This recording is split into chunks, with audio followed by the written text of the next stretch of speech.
Bismillahirrahmanirrahim. Alhamdulillahirabbil alamin. Wassalatu wassalamu ala asyrafil mursalin Sayyidina Muhammadin wa ala alihi wa sahbihi ajma'in. Qala rabbi syrah li sadri wa yassir li amri wahlul 'uqdatam min lisani yafqahu qawli. Subhanaka la ilma lana illa ma 'allamtana innaka antal alimul hakim. Allahumma la sahla illa ma ja'altahu sahla wa anta huzna idza syi'ta sahla. Muslimin muslimat yang dirahmati Allah sekalian, alhamdulillah, syukur kita kepada Allah Subhanahu wa taala di malam ni Allah dapat memberi peluang kepada kita untuk kita sambung lagi kuliah kita di malam ni, insya-Allah.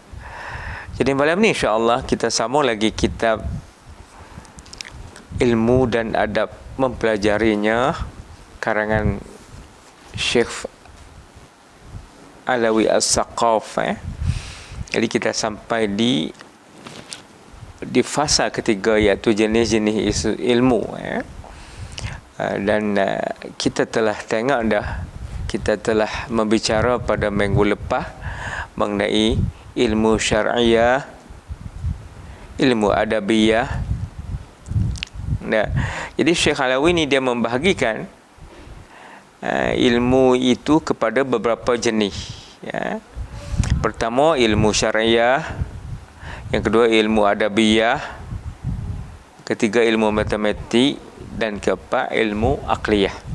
Jadi kita dah bincang tentang ilmu syar'iyah, ilmu adabiyah, Dan di malam ni insya-Allah kita sambung pula ilmu matematik. Jenisnya 10, kata Syekh Alawi Saqaf, bahawa jenis ilmu matematik ni ada. Matematik ni luar, kita tak boleh nak faham seperti mana kita bila sebut matematik. Kita nampak macam di sekolah lah, ilmu kira-kira.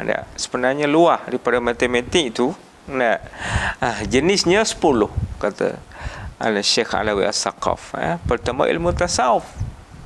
Ilmu tasawuf juga masuk dalam matematik. Kerana untuk menjadikan seseorang itu wara', dekat dengan Allah, dalam tasawuf ni dia ada satu exercise dia, dan ada berkaitan dengan matematik exercise dia tu. Dan yang kedua ilmu jurutera. Memang ilmu jurutera ni memang ilmu matematik. Perlu kepada matematik. Kita nak buat kira-kira, kita nak buat satu bangunan, perlu kepada kira-kira. Bata berapa, seming berapa, dan sebagainya. Itu perlu kepada matematik. Dan juga ilmu berkaitan langit dan isi-isinya. Ini ilmu berkaitan langit dan isi-isinya. Ini ada satu ilmu khas berkaitan langit dan isi-isinya. Mana mengkaji ilmu ini mencerita tentang keadaan langit dan isi-isinya. Ada satu ilmu. Bahasa Arab dia kata ilmu al-fadha. Dan seterusnya ilmu mengajar. Ilmu kita nak mengajar seseorang, perlu kepada bagaimana kita nak mengajar orang. Ini perlu kepada matematik, perkiraannya, supaya orang tu tumpu kepada pengajaran, supaya orang tu tidak memaling kepada perkara yang lain daripada pelajaran yang sedang dipelajari dan sebagainya. Dan seterusnya ilmu kira-kira. Ilmu kira-kira memang matematik, ilmu kira-kira.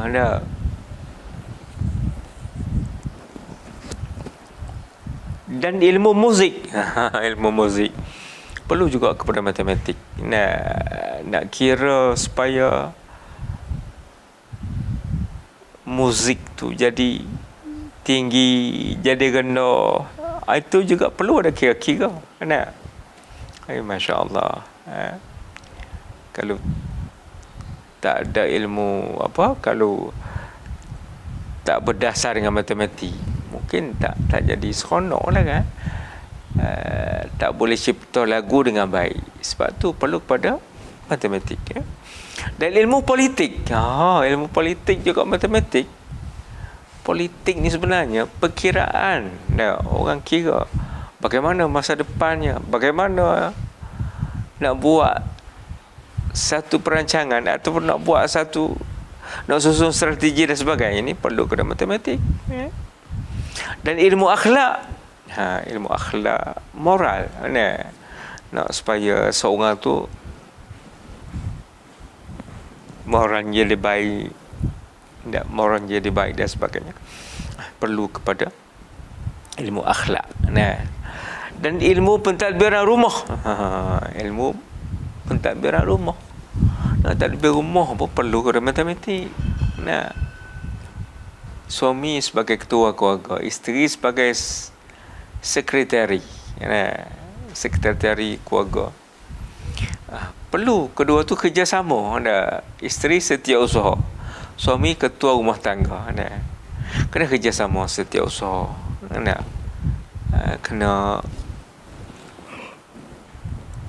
Kena membuat perbincangan bagaimana nak bajet keluarga, bagaimana nak jaga kebajikan anak-anak. Perlu kedua-dua tu perlu kerjasama, suami dan isteri. Tapi kalau suami dengan isteri tak ngam, tak boleh nak membawa keluarga kepada keluarga yang baik, tak jadi harmoni. Anak-anak pun berterabuk. Maka sebab itulah perlu kepada ilmu kira-kira untuk mentadbirkan rumah tangga.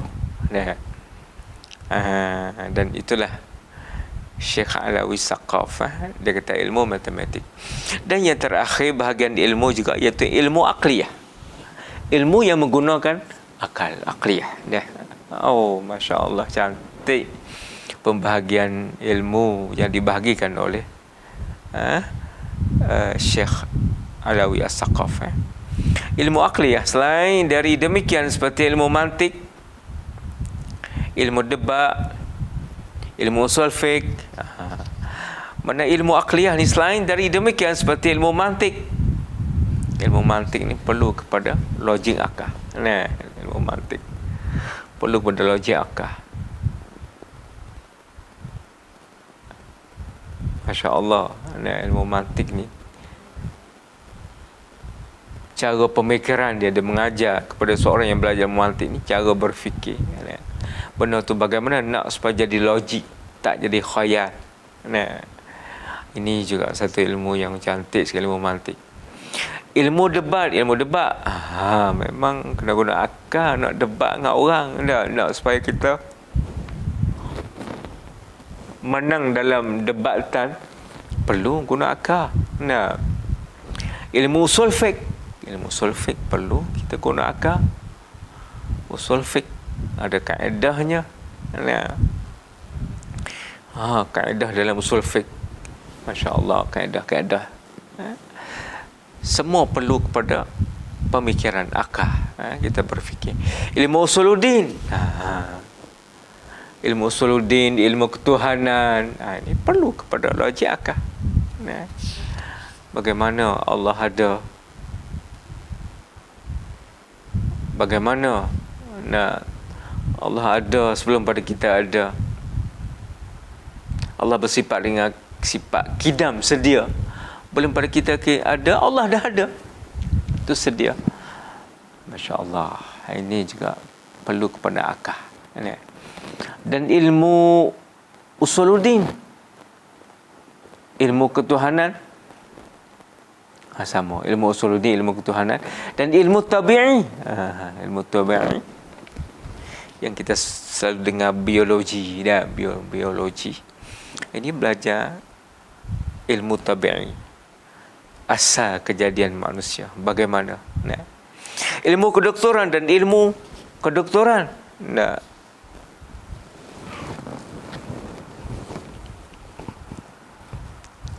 Ilmu kedoktoran, ini perlu kepada akal.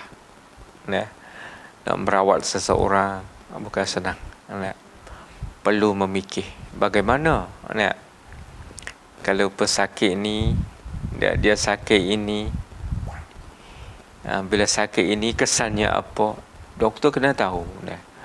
Sebab doktor dia guna akal, dia boleh buat kajian faktor kepada penyakit itu daripada mana dan sebagainya. Ini doktor pasti bijak, sudah tentu. Orang nak belajar doktor, perubatan ni pasti bijak. Tak bijak tak boleh, sebab dia nak merawat orang sakit. Kalau tidak salah bagi ubat, orang tu bertambah sakit lagi. Ini tanggungjawab besar di hadapan Allah Subhanahu Wa Taala. Dan ilmu miqat pun sama juga. Ilmu miqat ni ilmu yang untuk mengetahui waktu-waktu. Ini perlu kepada ilmu kira-kira juga, ilmu matematik juga, ilmu fizik, ini juga ilmu fizik. Masya Allah, fizik bukan senang. Fizik kiranya orang nak belajar kedoktoran, tentu dia boleh menguasai ilmu fizik. Ilmu falsafah, ilmu falsafah ni juga pakai akal.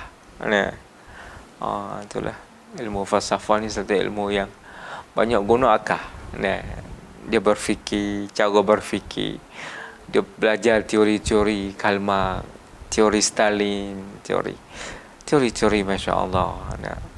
Orang belajar falsafah ni Masya Allah, dia jadi tak mementingkan zahir. Sebab tu orang belajar falsafah ni, dia tak mementingkan zahir. Pakaian dia biasa, kadang-kadang tak gosok, tak serika, pakaian yang bergeripuk gitu je.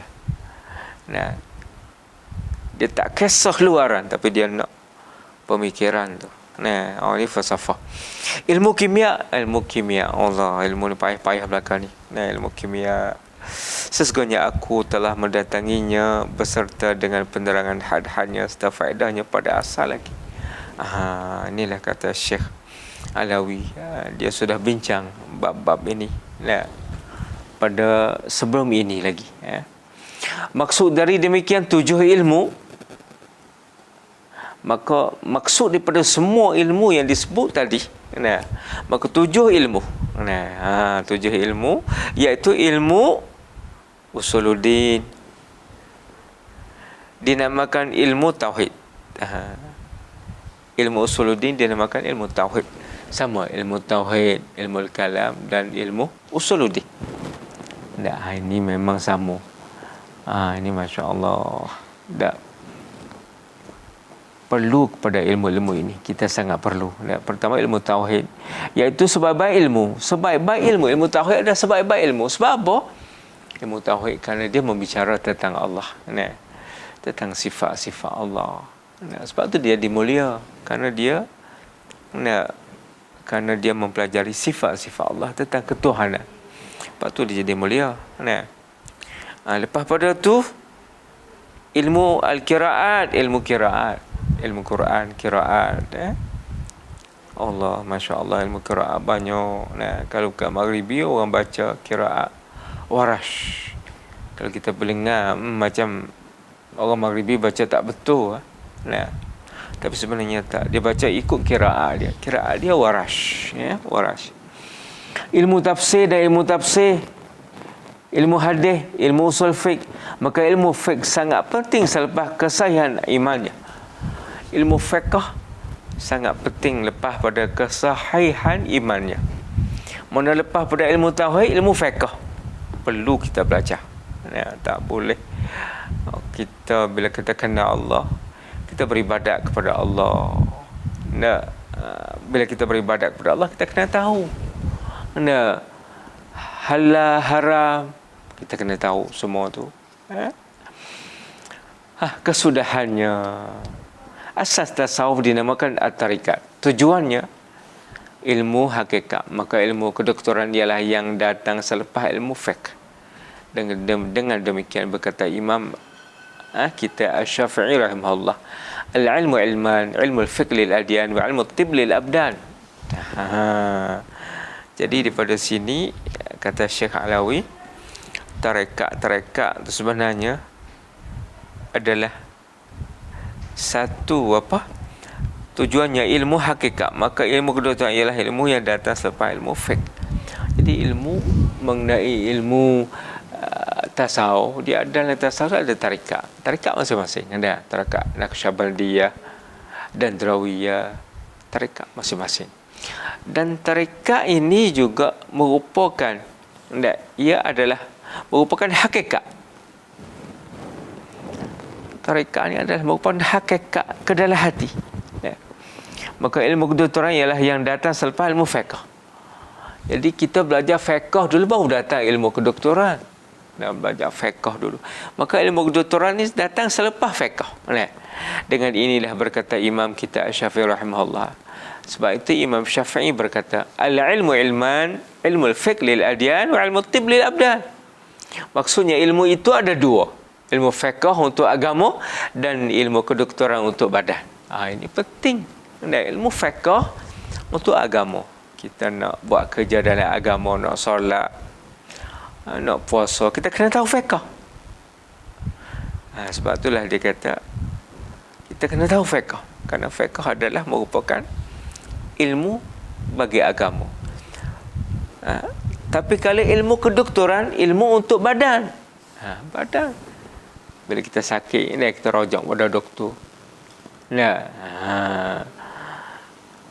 Ilmu fiqh untuk agama dan ilmu kedoktoran untuk badan. Ilmu kedoktoran untuk badan.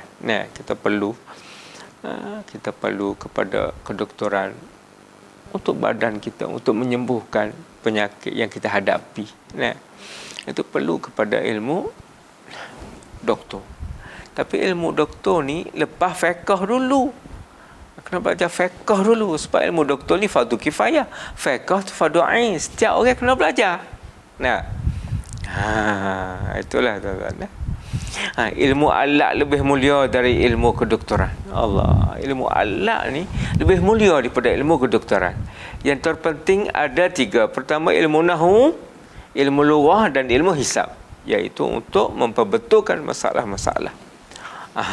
Jadi ilmu kedoktoran ni seperti kata Syekh Alawi, ilmu alaq lebih mulia daripada ilmu kedoktoran. Ilmu alaq. Bagaimana ilmu alaq? Ilmu nahwu, ilmu lughah, ilmu hisab, untuk memperbetulkan masalah-masalah, untuk kita mengetahui untuk betul masalah-masalah kita. Sebab tu kita kena tahu matematik. Maka penting ilmu ada 3. Pertama, ilmu nahwu penting untuk nak baca kitab. Tak boleh nak baca bahasa Arab kalau kita tak kerti nahwu. Sebab kita kena tahu nahwu. Dan ilmu lughah, lughah pun kena ada. Ada vocabulary, mufradat. Panggil kita belajar, kita tahu kalimah, makna kalimah. Dan ilmu hisab, iaitu untuk memperbetulkan masalah-masalah. Dan ilmu hisab untuk kita memperbetulkan masalah-masalah. Ilmu hisab perlu kita dalam hidup kita. Perlu ada ilmu matematik, ilmu hisab untuk kira bajet, masalah apa kita akan hadapi. Kita baiki dengan ilmu matematik, ataupun ilmu hisab itu tadi. Jadi malam ni kita kat ni lah dulu nampaknya. InsyaAllah kita sambung pula lagi. Sekalian ilmu akliyah dan nakliyah diambil dari Al-Quranul Karim. Wallahu a'lam. Jadi situlah tuan dan kesimpulannya, ilmu yang paling mulia adalah ilmu usuluddin. Kerana dia mengenal Allah. Dan lepas pada usuluddin sudah betul akidah, barulah fiqh. Fiqh untuk agama dan ilmu doktor untuk badan. Ilmu doktor kita untuk badan. Tapi kita kena fiqh. Doktor fardu kifayah, tapi fiqh fardu ain. Tak belajar fiqh, bagaimana bagi kita beribadat kepada Allah SWT? Bagaimana nak ibadat supaya ibadat kita betul? InsyaAllah tuan-tuan, kita sambung lagi pelan-pelan insyaAllah. Kita tengok lagi di masa akan datang insyaAllah. Auzubillahi minasyaitanirrajim. Bismillahirrahmanirrahim. Allahumma zidna ilma wa fahma warzuqna uluman. Allahumma rzuqna lisanan zakiran wa qalban khashi'an. Allahumma ya muqallibal qulub ثبت قلوب على dinik. Wassallallahu alhamdulillah rabbil alamin.